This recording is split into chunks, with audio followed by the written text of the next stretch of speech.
Raio-X do Oscar 2026 aqui no canal Meu Tio Cinéfilo. Hoje vamos conversar um pouquinho sobre os curtas-metragem documentário. Se liga. Meu nome é Felipe Aureliuk, seja muito bem-vindo novamente a esse espaço que desde 2017 traz para você as melhores informações, a melhor cobertura sobre a temporada de prêmios de hoje e de ontem. Tem muita coisa já dos primeiros anos do Oscar aqui e a gente está caminhando aí para fazer a cobertura completa com todas as análises de todos os filmes indicados. Estamos nessa missão e é muito bacana ter vocês aqui com a gente. Se você não me conhece, já dê joinha nesse vídeo, se inscreva no canal e ative a notificação no sininho. E se você já me conhece, muito obrigado. Compartilhe esse material, indique para os seus amigos, para os seus familiares e se puder também se torne um membro, que vai ser muito importante para a gente.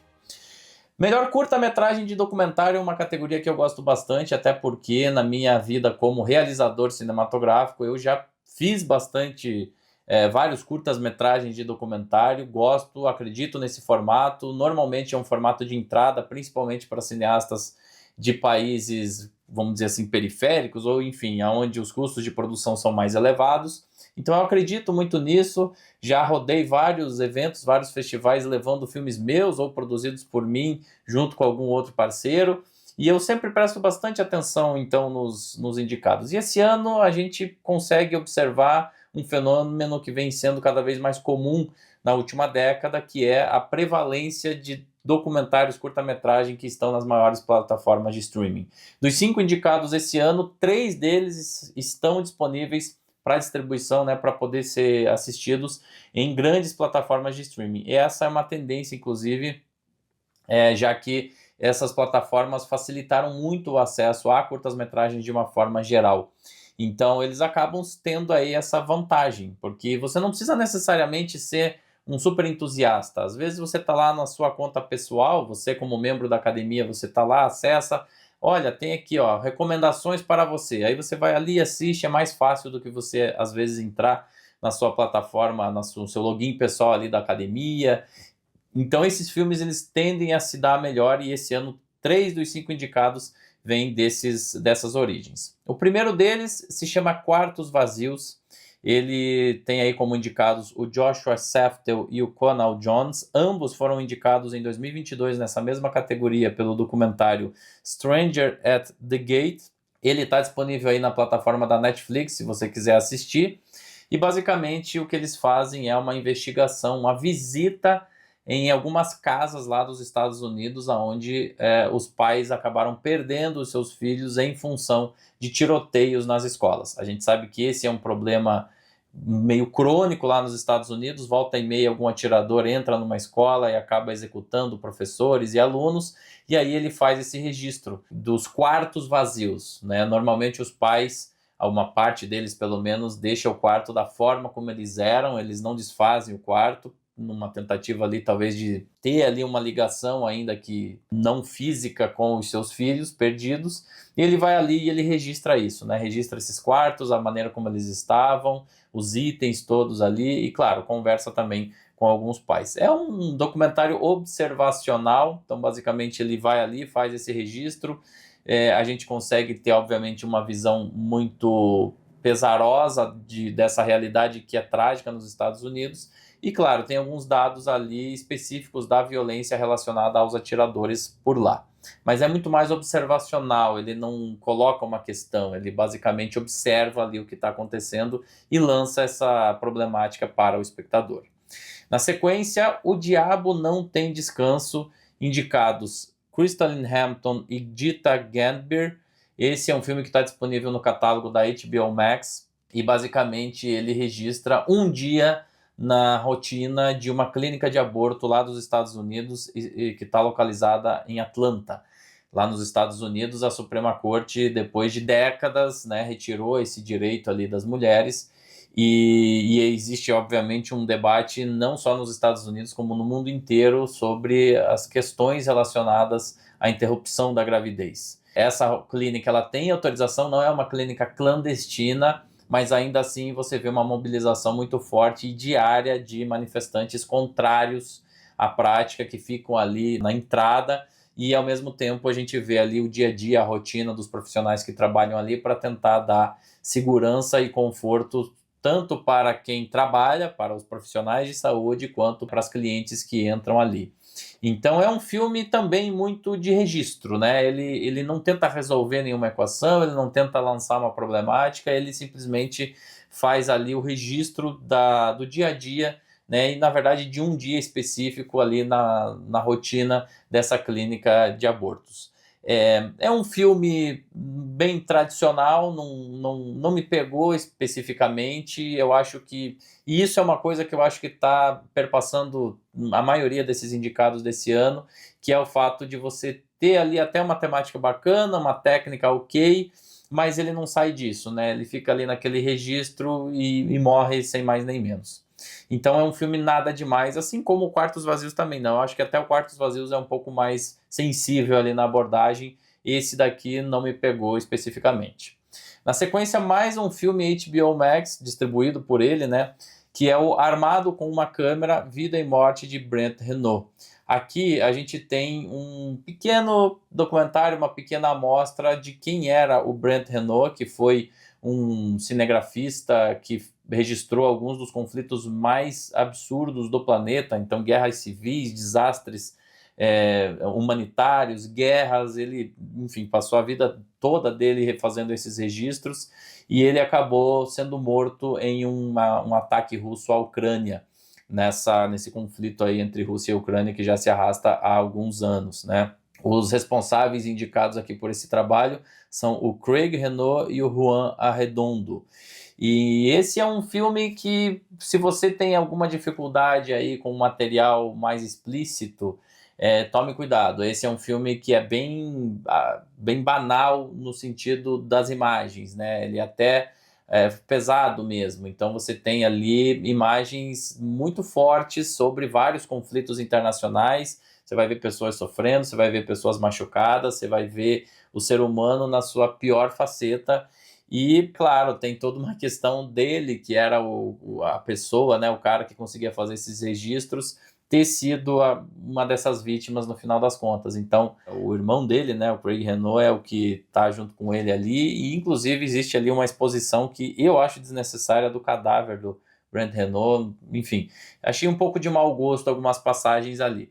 É interessante a história de vida dele, né, do Brent Renault, a coragem, os registros que ele fez, que foram essenciais até para a documentação, até jornalística e não só cinematográfica desses conflitos internacionais, mas não achei um pouco de mau gosto algumas abordagens. O filme todo é bem feito do ponto de vista técnico e tem muito material também, é muito rico em imagens, né, em registros, mas a abordagem me incomodou um pouquinho.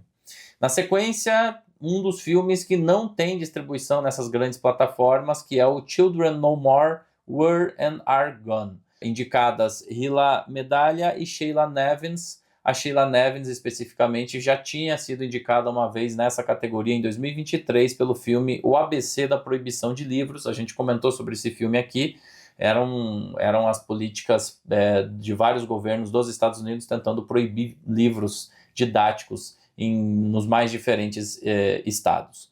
Esse filme especificamente, ele registra alguns ativistas israelenses que são pró-paz, né, que são contra os conflitos ali em Gaza e que fazem sempre manifestações, protestos silenciosos e pacíficos em Tel Aviv, que é a maior cidade de Israel. O que eles fazem é expor fotografias de crianças ou jovens mortos pelos conflitos ali em Gaza e exibir essas fotos em cartazes, né? Essas fotos bem grandes. Então, enquanto os residentes ali da cidade estão ali fazendo o seu exercício, estão passeando ali na praça, em algum espaço público, eles se deparam ali com essas fotos, né? E é uma forma de tentar demonstrar o quanto aquele conflito é danoso para todos, inclusive para Israel. De novo, a exemplo de todos os outros aqui, é um documentário que é bem produzido, que é bem desenvolvido, mas que ele é mais observacional mesmo.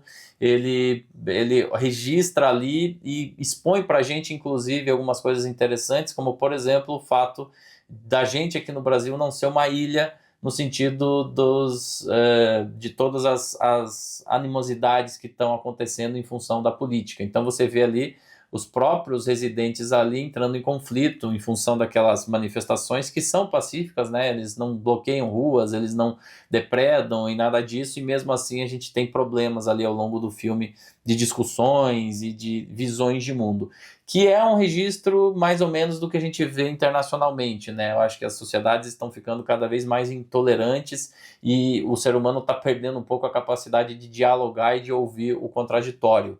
Nesse sentido, eu acho um filme interessante, mas ele também não é nada de excepcional, na minha opinião. E finalmente a gente tem o Perfectly a Strangeness, da Alison McAlpine. Esse é um filme realmente diferente de todos esses, e na verdade esse é o filme mais diferente de todos os 50 indicados ao Oscar desse ano, porque ele é um documentário curta-metragem experimental. Então ele não é narrativo, ele não tem essa estrutura que a gente espera que um filme tenha, de uma forma geral, nem mesmo um documentário, e ele acompanha 3 burros que estão, burros, o animal mesmo, né, e que estão caminhando em um deserto e, de repente, eles se deparam com um observatório astronômico abandonado. Cada espectador vai ter uma interpretação diferente dele, e o objetivo é esse mesmo. Ele, inclusive, concorreu à Palma de Ouro em Cannes por curtas-metragens, ou seja, já é um documentário que vem ali com um pedigree, e isso, claro, habilitou ele a chegar até aqui. E eu achei muito interessante que esse filme tivesse aqui. É difícil a gente ver filmes mais experimentais indicados ao Oscar. E numa lista aí com 5 títulos, todos eles muito semelhantes, esse realmente é o diferente. Esse é o que vai tirar você da sua caixinha, da sua zona de conforto e fazer você refletir sobre aquela história. O que aqueles 3 burrinhos estão querendo dizer? Né? Eles estão ali num deserto, eles têm ali o observatório astronômico de todo o universo, eles são 3 seres ali que estão caminhando. Vai ter gente que vai odiar, tá? Vai ter gente que vai odiar, vai achar um porre, vai achar um embuste, e vai ter gente que vai achar interessante, incrível. Então, realmente é um filme que divide opiniões e é o mais diferentão aí de todo o Oscar 2026. Para resumir, gente, eu acho que é uma seleção mediana para fraca, tá? A gente já teve outros anos mais interessantes e eu assisti a vários dos outros pré-indicados, né? Filmes que estavam na pré-lista, né? Na shortlist, que foi lançada ainda em dezembro. Nessa categoria específica eu não consegui ver todos os 15, mas eu acho que eu vi 13 ou 14, deve ter faltado 1 ou 2 só. E, sendo muito sincero, eu não vi nenhum documentário curta-metragem que fosse assim realmente avassalador, né? Então não vou nem apontar aqui nenhum outro título, como eu fiz no caso das animações e das ficções, porque realmente eu acho que talvez a safra não tenha sido assim tão impressionante. São filmes ok, filmes bem realizados, filmes que têm uma distribuição bacana, muitos deles sensíveis, mas se a gente pegar nos últimos anos, tem filmes aí que traziam questões muito mais proeminentes, muito mais pertinentes. Só para a gente lembrar de alguns poucos aqui, o próprio ABC da proibição de livros, né? Era um filme aí que questionava toda a interferência política dentro das escolas nos Estados Unidos. A gente tinha filmes sobre conflitos internacionais com uma abordagem diferente, filmes que falavam, que questionavam e que mostravam o contraditório em questões como pena de morte.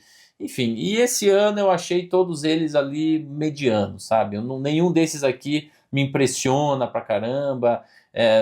Os 3 que estão ali sendo exibidos em plataformas de streaming são filmes bons, mas não excepcionais, não espetaculares, de modo que até tá um pouco parelho e nivelado por baixo, infelizmente, assim, na minha opinião. É difícil também de apontar quem vai vencer aqui. Eu acho que os 3 que tem aí distribuição em streaming tem vantagem, e nesse sentido acho que Quartos Vazios tende a performar melhor, né? Eu acho que esse documentário que está sendo distribuído pela Netflix tende a performar melhor. Os indicados já têm experiência aí na área, né? Já foram indicados lá em 2022, então eles já têm mais colegas ali nas juntas, né? Já têm acesso às estruturas da academia de uma forma mais efetiva, e isso possivelmente vai ajudar também um pouquinho eles. Apostaria hoje em Quartos Vazios para vencer. E o meu voto iria para Perfectly a Strangeness, justamente por ser esse filme diferente, esse filme provocativo, esse filme que realmente vai ter muita gente que vai odiar, mas eu acho que você precisa, no mínimo, ter coragem e muita consciência para reproduzir isso. E tecnicamente também ele é muito bonito, sabe? A fotografia dele, toda. E é curtinho também, 15, 17 minutos ali, ele já encerra. Então é isso. Meu voto iria para Perfectly a Strangeness. Acho que Quartos Vazios é o mais provável de vencer nessa categoria, mas de uma forma geral está nivelado por baixo. E você aí, conseguiu assistir algum desses filmes? Deixe o seu comentário aqui embaixo dizendo o que você achou sobre eles. Também se inscreva aqui no canal e dê o seu joinha. Se você puder, indique o nosso canal para os seus amigos e se torne um membro, que isso vai ajudar a gente bastante. Um forte abraço para o nosso patrocinador Clínica Biavati, especializada em harmonização facial, corporal e íntima. É isso, gente. Forte abraço e até a próxima.